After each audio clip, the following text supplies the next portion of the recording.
আজ বানাবো কাঁকরোল দিয়ে একটা রেসিপি। কাঁকরোলের অনেক রেসিপি আপনারা খেয়েছেন। তো আজ একটা নতুন আবার কাঁকরোলের রেসিপি নিয়ে আপনাদের কাছে চলে আসলাম।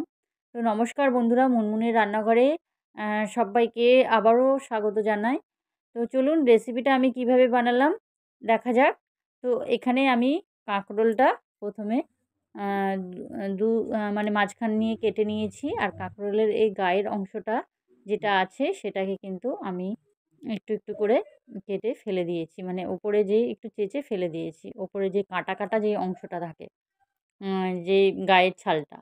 তো এরকমভাবে আমি কিছু কাঁকরোল কেটে নিয়েছি। একটা কড়াই বসিয়ে গরম জল বসিয়ে দিয়েছি। ১ গ্লাস গরম জল দিয়েছি। তাতে আমি কাঁকরোলগুলো পুরোটাই সবটাই দিয়ে দিয়েছি। তো দিয়ে দেওয়ার পরে দিয়ে দিলাম আমি এখানে 1/2 চামচ নুন। নুনটা দেওয়ার পর এটাকে কিন্তু আমি ঢাকনা চাপা দিয়ে এটাকে কিন্তু কিছুক্ষণের জন্য এটা ফুটতে দেবো। তো এটা যখন একটু দেখতে হবে খুন্তির সাহায্যে কিছুক্ষণ হওয়ার পর দেখতে হবে যে এটা সেদ্ধ হয়েছে নাকি। একটু যখন এটা খুন্তির সাহায্যে দেখব যে একটু ভাপে এটা ফুটে সেদ্ধ হয়ে গেছে, তখন এটা নামিয়ে ঠান্ডা করে নেব। এটাকে কিন্তু কাঁচা থাকলেও ভালো লাগবে না, একটু যেন সেদ্ধটা হয়। আবার খুব বেশি যেন আবার নরমও না হয়, এইভাবে সেদ্ধটা করতে হবে। তো কিছুক্ষণ এটা সেদ্ধ করে নেওয়ার পর এটা যখন ঠান্ডা হয়ে যাবে, এখান থেকে দেখুন আমি এই যেই শাঁসটা থাকে সেই শাঁসটা কিন্তু আমি পুরোটাই তুলে নিলাম। আর দেখতে দেখুন পুরো একদম ডিমের মতো লাগছে। তো এইভাবে আমি শাঁসটা চামচের সাহায্যে আস্তে করে বের করে নেব। বেশি সেদ্ধ হয়ে গেলে এটা যখন আপনারা খুলতে যাবেন তো পুরোটাই কিন্তু ভেঙে যাবে। তাই একটু দেখে শুনে সেদ্ধটা করতে হবে। কিছুক্ষণ টাইম ফুটবে যখন তারপরে কিন্তু এটা নামিয়ে নিতে হবে কাঁকরোলটা। তো এইভাবে এটাকে পুরো সবটা শাঁসটা বের করে নিয়েছি।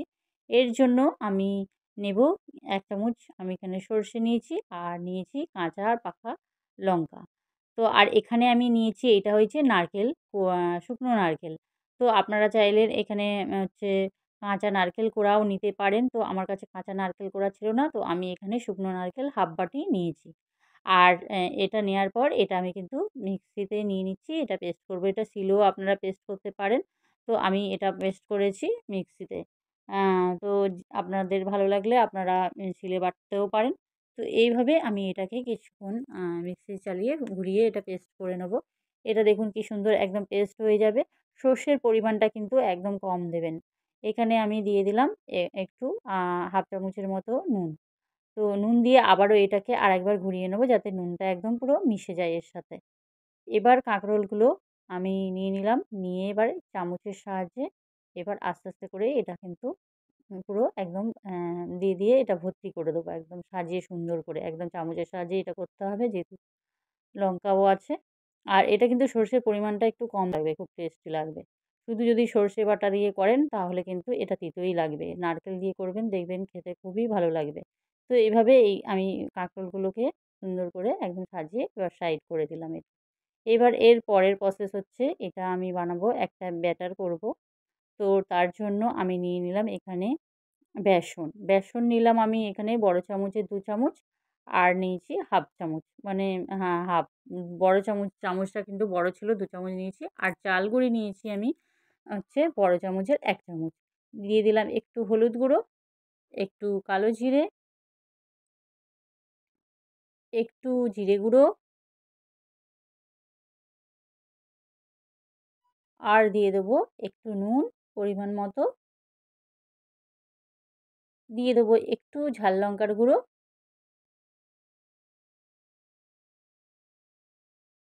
আর দিয়ে দেবো একটু চিনি। ব্যাস এটা একদম পুরো ভালো করে একদম মিশিয়ে নিতে হবে কিছুক্ষণ এইভাবে কিন্তু এটা মিশিয়ে নেব। এবার এটা ভালো করে একদম মিশিয়ে নেওয়ার পর তারপরে এবারে আমি এখানে জল দিয়ে আস্তে এটা একটা ব্যাটার বানাতে হবে। তো ১ম এ কিন্তু একেবারে জলটা দিয়ে দেবেন না। আস্তে করে জলটা দেবেন যাতে খুব বেশি পাতলাও না হয়ে যায়। এটা বেশি কিন্তু পাতলা হলেও কিন্তু আবার ভালো লাগবে না এই রেসিপিটা। তো যার জন্য একটু দেখতে হবে দেখে আস্তে করে এটাকে কিন্তু চামচের সাহায্যে আমি এটা ভালো করে একটা মিশিয়ে একটা ব্যাটার তৈরি করব। তো এইবার দেখুন এটা একটু শক্তই হয়ে আছে মানে আরও জল এখানে দিতে হবে। তো জল আবার একটু পরিমাণে দেবো। তো দিয়ে এটাকে চামচের সাহায্যে আরও সুন্দর করে এটাকে ভালো করে আরও ব্যাটারটাকে ভালো করে এই পজিশনে যখন হয়েছে তখন দেখুন তবুও একটু মোটা রয়েছে মোটা হয়ে আছে ব্যাটারটা। তো তার জন্য আবারও একটু পরিমাণ মতো আরও অল্প একটু জল দিলেই কিন্তু ব্যাটারটা পুরো একদম সম্পূর্ণ ঠিক হয়ে যাবে। তো এবার দেখুন ব্যাটারটা যখন জল দিলাম, এবার একদম পুরো সম্পূর্ণ একদম ঠিক হয়েছে ব্যাটারটা। এইভাবে কিন্তু ব্যাটারটা বানাতে হবে। খুব বেশি পাতলাও না আর খুব বেশিও গাঢ় না। ব্যাস এই পর্যায়ে যখন এটা হয়ে যাবে, সুন্দর করে ব্যাটারটা হয়ে যাবে, তখন এবারে এখানে আমি এটা এর উপরে সুন্দরভাবে চামচের সাহায্যে এই লেয়ারটা দিয়ে আমি এখানে কড়াই বসিয়ে দিয়ে গরম তেল কিন্তু করে নিয়েছি। সাদা তেল বসিয়ে দিয়ে গরম তেল করে নিয়েছি।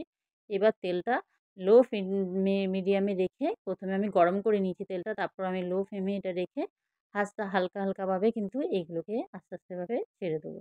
তো এইভাবে আস্তে, আস্তে এবার ছেড়ে দিয়ে এটাকে কিন্তু ১ পিঠ হয়ে যেতে আরেক পিঠ আস্তে, আস্তে করে উল্টে, উল্টে পাল্টে এটাকে কিন্তু ভাজবো।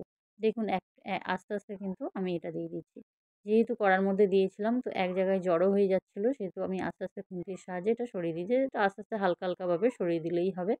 তো এইভাবে হালকা, হালকাভাবে সরিয়ে দিলে দিয়ে আস্তে, আস্তে কিন্তু এটা ভাজতে হবে। তো এইভাবে এক পিঠ হয়ে যেতেই আরেক পিঠ উল্টে পাল্টে অনেকক্ষণই কিন্তু সময় লেগেছে এটা ভাজতে। আর এটা একদম খুব বেশি হাই ফ্লেমে ভাজলে হবে না। এটা লো টু মিডিয়ামে একদম হালকা, হালকাভাবে ভাজতে হবে যাতে ভেতরেও একটু ভাজাটা হয়। তো এইভাবে আস্তে, আস্তে কিন্তু এটাকে ভাজতে হবে। আর এটা কিন্তু গরম ভাতের সাথে এই রেসিপিটা খেতেও খুব ভালো লাগবে, বা স্ন্যাক্স হিসেবে যদি আপনারা খেতে চান তাও কিন্তু এই রেসিপিটা ভালো লাগবে খেতে। তো এইভাবে উল্টে পাল্টে এটা কিছুক্ষণ ধৈর্য ধরে একটু ভাজতে হবে। এক পিঠ হতে আরেক পিঠ হালকা, হালকাভাবে ভেজে ব্যাস এটা এবার তুলে নিতে হবে। তো আমি একটা প্লেটের উপরে একটা কাগজ দিয়ে দিয়েছিলাম যাতে তেলটা পুরো একদম কাগজটা টেনে নেয়। তো আপনারা টিস্যু থাকলেও টিস্যু ব্যবহার করতে পারেন। তো আমি একটা সাদা পেপার এখানে দিয়ে দিয়েছি। দিয়ে তার উপরে কিন্তু এটা পুরো একদম উম দিয়ে দিলাম। তো আবারও এই পদ্ধতিতে একই পদ্ধতিতে দেখুন বেসনটা উপরে দিয়ে বেসনের ওই ব্যাটারটা উপরটা দিয়ে আবারও আমি কিন্তু হালকা, হালকাভাবে এটাকে কিন্তু ভাজতে ওই একই প্রসেসে এটাকে কিন্তু দিতে হবে। তো এইভাবে একটার পর একটা দিয়ে সুন্দরভাবে সাজিয়ে দিয়ে এপিঠ ওপিঠ করে ভাজতে হবে। আমি আমার চ্যানেলে সবসময় ছোট্ট, ছোট্ট রেসিপিগুলো দিয়ে থাকি যেগুলো আপনারা খুব সহজভাবে সিম্পলভাবে বানিয়ে নিতে পারবেন। তো খেতেও কিন্তু খুবই ভালো হয় রেসিপিগুলো। আমার যদি রেসিপিগুলো আপনাদের ভালো লেগে থাকে তাহলে অবশ্যই আমার চ্যানেলটাকে সাবস্ক্রাইব করে পাশে থাকার অনুরোধ রইল। তো এখানে এক পিঠ হয়ে যেতে আরেক পিঠ আবার হচ্ছে। পুরনো বন্ধু, নতুন বন্ধু সবাইকে আমার অনেক, অনেক ভালোবাসা, অনেক ধন্যবাদ সবসময় পাশে থাকার জন্য। আর নতুন বন্ধুরা যারা আমার এই রেসিপিটা ওয়াচ করছো, অবশ্যই আমার চ্যানেলটাকে সাবস্ক্রাইব করে পাশে থাকার অনুরোধ রইল। তো এখানে আমি সুন্দর করে সাজিয়েও দিলাম। দেখতে কত সুন্দরও হয়েছে দেখুন। এইভাবে অবশ্যই অতি অবশ্যই যদি রেসিপিটা ভালো লেগে থাকে তাহলে অবশ্যই ট্রাই করে দেখতে পারেন। এইভাবে একটা কাঁকরোলের নতুন রেসিপি। আর রেসিপিটা কেমন লাগলো অবশ্যই কমেন্ট বক্সে জানাবেন কেমন হয়েছে আজকের রেসিপি কাঁকরোলের। আর ভালো লাগলে রেসিপিটা শেয়ার করে দেবেন। তো সাবস্ক্রাইব করে অবশ্যই পাশে থাকবেন। আমি এটা আবার কেটেও ভেঙে দেখিয়ে দিচ্ছি কেমন হয়েছে খেতে। দেখুন খেতে কত সুন্দর হবে আর দেখতেও কত লোভনীয় হয়েছে। Thank you for watching. সবাই ভালো থাকবেন, সুস্থ থাকবেন। টাটা। নতুন কোনো দিনে আবারও নতুন কোনো একটা রেসিপি নিয়ে চলে আসবো। ততক্ষণ জন্য